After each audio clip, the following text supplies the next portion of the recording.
살아계신 하나님 감사합니다. 오늘 우리가 이 금요 예배를 통하여 하나님을 깊이 만나고 하나님께서 부어주신 은혜를 더욱 풍성히 누리고자 합니다.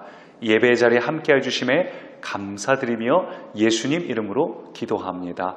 아멘. 사랑하는 꿈의 가족 여러분, 우리는 지금 금요 예배를 드리는 중입니다.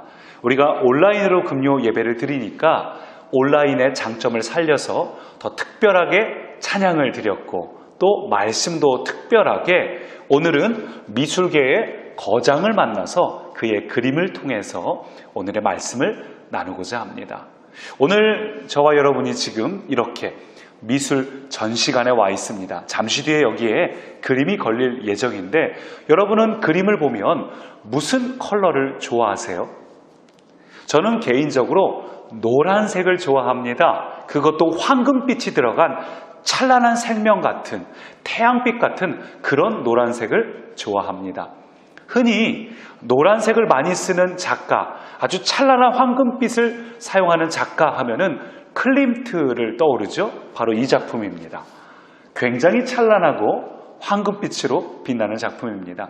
그런데 이 작가 외에도 노란색을 즐겨 사용했던 또 한 사람의 작가가 있습니다. 바로 빈센트 반 고흐. 우리 고흐의 작품이 뭐가 있는지 궁금하시죠? 대표적인 작품 몇 점을 한번 볼까요? 보시다시피 이렇게 4개의 작품이 있는데 우리가 잘 마주 보았던 작품, 흔히 보았던 적이 있는 그림들이지요. 보면은 주로 2가지 컬러를 좋아하는 것 같습니다. 한 가지는 코발트 블루, 짙은 남색을 좋아하고 또 하나는 노란색을 좋아해요. 아주 밝게 빛나는 빛을 상징하는 노란색을 즐겨 사용하고 있습니다. 고흐의 특징이 이렇게 노란색을 즐겨 사용한다는 것 외에도 한 가지 특징이 더 있습니다. 그것은 바로 고흐가 인상파 화가였다는 겁니다. 자, 그림 한번 볼까요?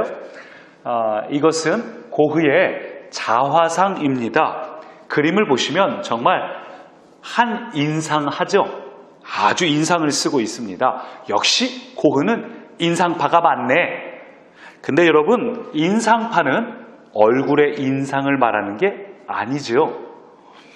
고흐는 1800년대 후반을 살았습니다. 이 당시만 해도 미술 그림들이 어떤 그림이 유행했냐면 있는 형태 그대로 그리는 사실주의 그림, 사진 찍듯이 똑같이 따라하는 그림, 원근감을 얼마나 살리냐 이런 게 유행을 했는데 이 고흐 때부터 인상파 화가들이 나와서 자기가 어떤 모습을 보고 느낀 인상 그대로, 느낀 느낌 그대로 아주 주관적으로 재해석하기 시작해요. 나중에 이것이 더 심해지면 피카소처럼 아주 주관적인 작품이 나오죠.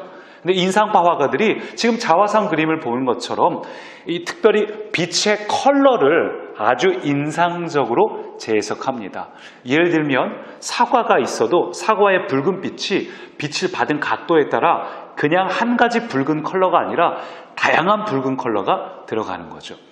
그래서 이 고흐 같은 경우는 이 컬러의, 이 빛의 이 어떤 그림들도 독특했지만 또 한 가지 특징은 붓을 아주 굵은 붓으로 써서 물감을 듬뿍 묻혀서 듬뿍 찍어냈습니다. 그래서 그림을 옆에서 보면 이 붓 묻힌 이 그림 질감이 그대로 툭툭 튀어나와 있어요.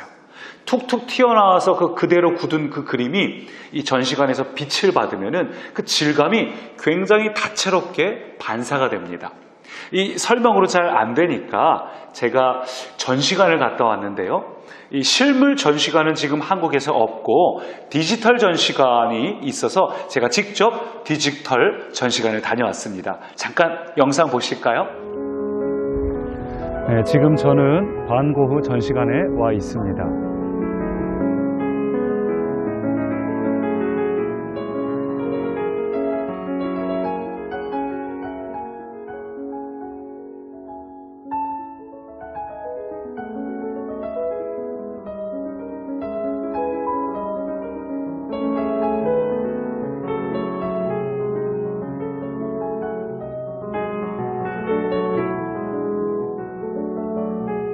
네, 계속해서 우리 미술관으로 돌아왔습니다.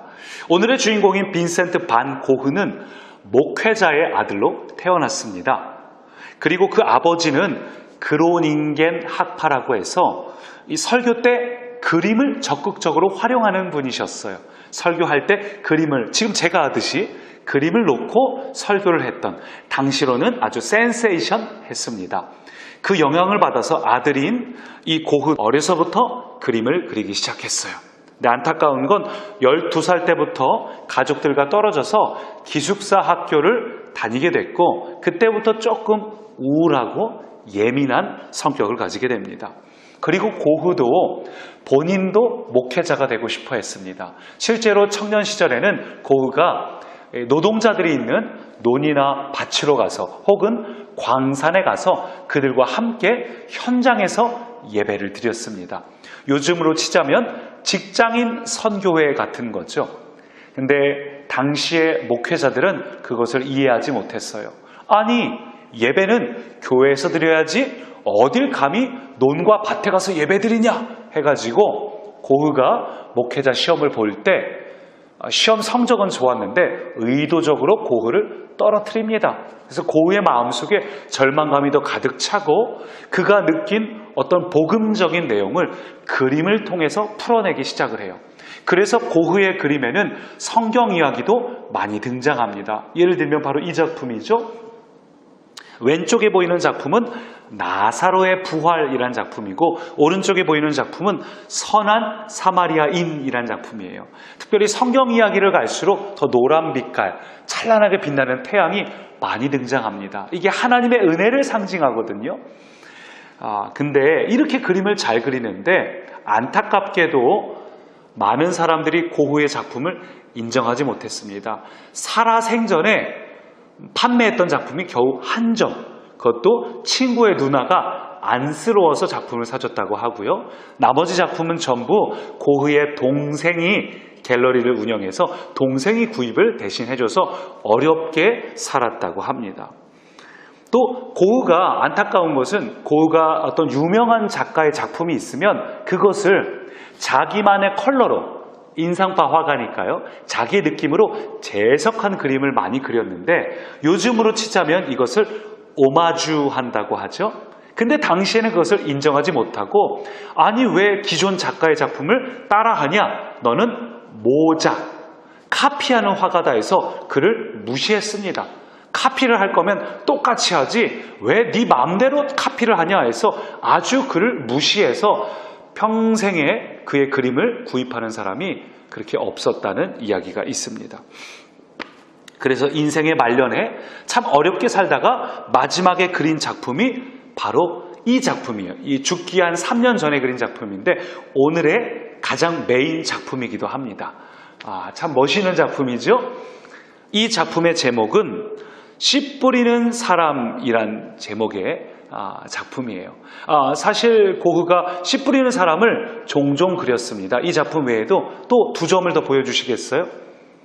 네, 오늘 이렇게 씨 뿌리는 사람에 대한 그림을 평상시에도 자주 그렸는데, 씨 뿌리는 사람의 그림을 조금 더 가까이에서 제가 다시 한번 디지털 전시관, 제가 찾아갔던 전시관에 가서 보여드리겠습니다.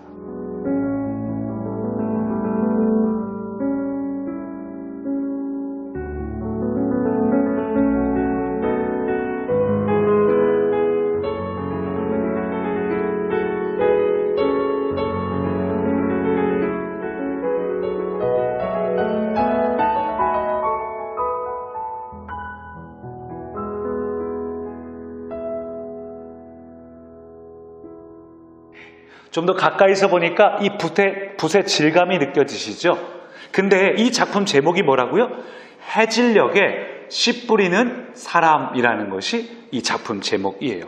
잘 보면 그의 장기인 이 황금빛 태양이 찬란하게 빛나고 있어요. 석양의 해가 지는 중입니다. 그리고 그 한켠에는 익은 곡식들로 가득합니다. 근데 이 그림을 한번 잘 보세요. 그림을 보니까 찬란하게 빛나는 황금빛은 전체 그림의 4분의 1에 불과합니다. 나머지는 전부 차갑고 우울한 푸른색으로 가득해요. 고흐가 지금 이 그림을 통해서 뭘 말하고 싶은 걸까요? 고흐는 이것이 우리의 인생이라고 말하고 싶은 겁니다. 우리가 인생을 살면서 많은 것들을 기대하지만 정작 우리의 인생에 찬란하게 빛나는 순간은 4분의 1도 안 된다. 나머지 우리 인생의 대다수의 시간은 푸른색, 우울한 색, 인생이 아프고 고통스럽고 상처받고 괴로운 시간들이 사실상 우리의 인생의 대다수를 차지한다는 겁니다. 더 놀라운 게 뭔지 아세요? 이 그림의 제목이에요. 해질녘에 씨 뿌리는 사람. 아니, 이 사람은 어째서 해가 질 때 석양에 그때 가서 씨를 뿌리는 걸까요? 아침에 나가서 씨를 뿌려야지. 해가 지기 직전인데, 해가 지기 직전에 이제 지평선 아래로 내려가는 중인데 왜 이제 와서 씨를 뿌리기 시작하는 걸까요? 한술 더 떠서 앞에 보시면 지금 위쪽에 지금 다른 밭은 이미 추수할 때예요. 이미 황금색으로 빛나고 있어요. 이제 낫으로 베어서 추수해야 될 때가 되었는데 다른 사람들은 다 추수할 때 이제 곧 겨울이 다가오는데 왜 이제 와서 씨를 뿌리는 걸까요? 지금에 와서 씨를 뿌린다고 과연 곡식을 거둘 수 있을까요? 바로 이것이 고흐가 말하고 싶은 거예요. 당시의 고흐는 인생의 가장 어려운 때를 보내고 있었습니다. 인생의 말년, 가장 우울하고 낙심되던 때, 죽기 3년 전, 나중에 그가 우울증으로 결국 죽게 되죠. 그렇게 지치고 무너졌던 그가 다시 일어날 수 있는 동기가 과연 있었을까요? 우리가 삶에 무너지고 지친 순간에 다시 일어나려면 동기가 필요합니다. 희망이 필요합니다. 내가 무너졌지만 다시 일어났을 때 반드시 그것을 해낼 수 있다는 어떤 희망이 필요합니다. 오늘 고흐는 이 그림을 통해서 그 희망을 이야기하고 있는 거예요. 만약 희망이 있는 사람이라면 석양 중에도 파종을 멈추지 않는다. 희망이 있는 사람이라면 낙심되고 지치는 이 해가 질 때 또 이미 남들은 추수가 다 끝났고 인생의 마지막 순간이라 해도 그때도 그는 씨 뿌리기를 멈추지 않는다는 겁니다. 어째서 씨 뿌리기를 멈추지 않습니까? 비록 지금은 다 끝난 것 같아 보여도 반드시 나는 결실을 맺을 것이라는 확신, 씨 뿌리는 것에 대한 결과를 얻을 거라는 소망, 그 분명한 희망이 있는 사람, 분명한 소망이 있는 사람은 어떤 순간에도 씨 뿌리기를 멈추지 않습니다. 그래서 저는 이 그림을 보면서 바로 이 시편의 말씀이 떠올랐습니다. 시편 126편, 우리 이 말씀 한번 같이 읽어볼까요? 가정에서도 같이 있습니다. 눈물을 흘리며 씨를 뿌리는 자는 기쁨으로 거두리로다. 울며 씨를 뿌리러 나가는 자는 반드시 기쁨으로 그 곡식단을 가지고 돌아오리로다. 네. 오늘 우리의 소망은 바로 이것입니다. 고흐가 외쳤던 소망도 바로 이것입니다. 오늘은 우리가 울면서 씨를 뿌리고 있어요. 오늘 우리의 환경은 낙심됩니다. 이미 석양이 지고 있습니다. 곧 어둠이 찾아올 것 같습니다. 남들은 다 추수할 때가 됐습니다. 한참 뒤처진 것 같아 보입니다. 남들은 다 준비가 된 것 같은데, 남들은 다 자녀들을 위해서 미래를 준비한 것 같고, 자녀들 대학 보낼 준비도 된 것 같고, 근데 우리만 한참 뒤처진 것 같습니다. 우리만 은퇴 후에 뭘 하면 좋을까 낙심됩니다. 남들은 다 미래를 설계했는데 나는 청년의 때에 이미 30대가 다가가고 있고 어떻게 하면 좋을까 낙심될 때가 있습니다. 근데 고흐는 오늘 이렇게 이야기하는 거예요. 소망을 가져라. 희망을 가져라. 울더라도 씨를 뿌려야 된다. 눈물을 흘리며 씨를 뿌리는 자는 기쁨으로 거두리로다. 울며 씨를 뿌리러 나가는 자는 반드시 기쁨으로 그 곡식단을 가지고 돌아오리로다. 어떤 자가 곡식을 거둔 자고요? 오늘 씨를 뿌리는 자가 기쁨으로 거둔다는 겁니다. 사랑하는 꿈의 가족 여러분, 오늘 여러분의 삶의 환경에 씨를 뿌리시기 바랍니다. 석양이라 할지라도, 이미 겨울이 코앞으로 다가왔다 할지라도 신경 쓰지 마세요. 씨를 뿌리러 나가십시오. 왜요? 우리가 씨를 뿌려야 될 이유가 무엇입니까? 고흐의 작품에서 태양은 하나님을 상징해요. 고흐가 씨를 뿌리는 이유는 하나님이 그와 함께 하시기 때문입니다. 저와 여러분과 하나님이 함께 하셔요. 하나님이 여러분과 함께 하신다면 씨를 뿌릴 때 반드시 그것은 곡식을, 결실을 반드시 거두게 돼 있습니다. 특별히 여러분의 마음에 약속의 말씀을 심으시기 바랍니다. 여러분의 심령 가운데 불평을 심지 마세요. 근심과 걱정과 염려를 심지 마세요. 그런 것들은 나중에 실패를 거두고 낙심을 거두고 절망과 좌절을 거두게 됩니다. 그런데 오늘 여러분이 여러분의 마음에 기쁨을 심고 약속의 말씀을 심고 기도를 심고 희망을 심으면 반드시 우리는 인생의 마지막 때에 우리가 꿈꿨던 그 때에 반드시 우리는 열매를 거두게 되어 있습니다. 예수님께서도 말씀하셨죠? 사람이 무엇으로 심든지 그대로 거두리라. 여러분 마음에 무엇을 심느냐가 굉장히 중요합니다. 하나님의 말씀을 심은 자, 그런 사람은 미래에서 오늘을 바라볼 수 있습니다. 미래에서 오늘을 바라보면 아직 우리에게는 희망이 있습니다. 우리는 이미 결실을 거둔 거나 다름없습니다. 그런 마음으로 심으시기 바랍니다. 하나님은 반드시 울며 씨를 뿌리는 자에게 기쁨으로 단을 거두시게 하는 분입니다. 할렐루야! 오늘 여러분의 환경이 어떻든지 간에 오늘도 기도를 심으십시오. 약속의 말씀을 심으십시오. 우리 말씀을 다시 한번 시편 말씀 같이 읽습니다. 눈물을 흘리며 씨를 뿌리는 자는 기쁨으로 거두리로다. 울며 씨를 뿌리러 나가는 자는 반드시 기쁨으로 그 곡식단을 가지고 돌아오리로다. 할렐루야! 오늘 고흐가 그랬던 것처럼 낙심되고 지쳐도 여러분의 현장에서 씨를 심으십시오. 여러분의 사랑하는 가족에게, 교회 공동체에, 또 여러분의 마음에, 여러분의 오늘 현실에 씨를 뿌리십시오. 심으십시오. 똑같은 환경이 반복된다 할지라도 여러분의 자녀에게 씨를 심으십시오. 그리할 때 반드시 기쁨의 단을 거둡니다. 제가 기도하겠습니다.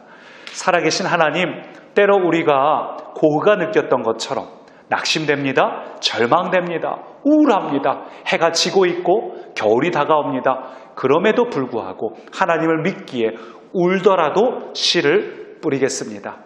오늘 우리의 씨를 뿌리는 것은 헛된 소망이 아니라 하나님 안에서 뿌리는 파종이기에 반드시 결실을 맺을 것을 기대합니다. 석양 중에도 씨를 뿌리는 자, 파종하는 자 반드시 기쁨으로 결실을 맺게 하여 주옵소서. 살아계신 예수님 이름으로 기도합니다. 아멘.